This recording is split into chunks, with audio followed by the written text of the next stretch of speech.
ಗುರುಗುಂಟದಲ್ಲಿ ಶ್ರೀ ಸದ್ಗುರು ಪೂಜಾವಧೂತರ 47ನೇ ಪುಣ್ಯ ಆರಾಧನೆ. ಅಜ್ಞಾನದ ಕಾರ್ಮೋಡ ತೆಗೆದು ಜ್ಞಾನದ ಬೆಳಕು ಪಡೆಯಲು ಇಂತಹ ಕಾರ್ಯಕ್ರಮ ಪೂರಕ. ರಾಜಸೋಮನಾಥ ನಾಯಕ. ಹೌದು, ಅಜ್ಞಾನದ ಕಾರ್ಮೋಡ ತೆಗೆದು ಜ್ಞಾನದ ಬೆಳಕನ್ನು ಪಡೆಯಲು ಇಂತಹ ಸತ್ಸಂಗ ಕಾರ್ಯಕ್ರಮಗಳು ಸಹಾಯಕವಾಗಿವೆ ಎಂದು ವಾಲಿಯಾ ಸಂಸ್ಥಾನದ ಸಂಸ್ಥಾನಿಕ ರಾಜಸೋಮನಾಥ ನಾಯಕ ಹೇಳಿದರು.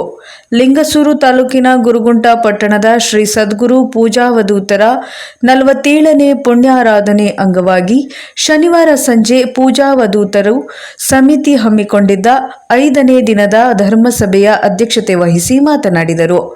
ಇನ್ನು 3 ವರ್ಷಗಳಿಗೆ ಅರ್ಧ ಶತಮಾನ ತಲುಪುವ ನಿಮ್ಮ ಈ ಮಠದ ಶ್ರೀ ಸದ್ಗುರು ಪೂಜಾವಧೂತರ ಪುಣ್ಯಾರಾಧನೆಯ ಸುವರ್ಣ ಸಂಭ್ರಮ ಸುವರ್ಣಾಕ್ಷರಗಳಲ್ಲಿ ಬರೆಯುವಂತಹ ಕಾರ್ಯಕ್ರಮವಾಗಲಿ ಎಂದು ಶುಭವನ್ನ ಹಾರೈಸಿದರು. ಈ ಧರ್ಮಸಭೆಯನ್ನುದ್ದೇಶಿಸಿ ಲಿಂಗಸುಗೂರು ತಾಲೂಕು ಬ್ಲಾಕ್ ಕಾಂಗ್ರೆಸ್ ಅಧ್ಯಕ್ಷ ಗೋವಿಂದ ನಾಯಕ, ತಾಲೂಕು ವಾಲ್ಮೀಕಿ ನಾಯಕ ಸಂಘದ ಮಾಜಿ ಅಧ್ಯಕ್ಷ ನಂದೀಶ ನಾಯಕ, ಪತ್ರಕರ್ತ ಆನಂದ ತುರ್ವಿಹಳ್ ಮಾತನಾಡಿದರು. ಇನ್ನು ದಿವ್ಯ ಸಾನ್ನಿಧ್ಯವನ್ನು ಆಧ್ಯಾತ್ಮ ಜ್ಞಾನನಿಧಿ ವಾಸ್ತುರತ್ನ ಗುಡದನಾಳ ಸುಖಾಶ್ರಮದ ಗುರು ಅಮರಾನಂದ ಶಾಸ್ತ್ರಿಗಳು ವಹಿಸಿದ್ದರು.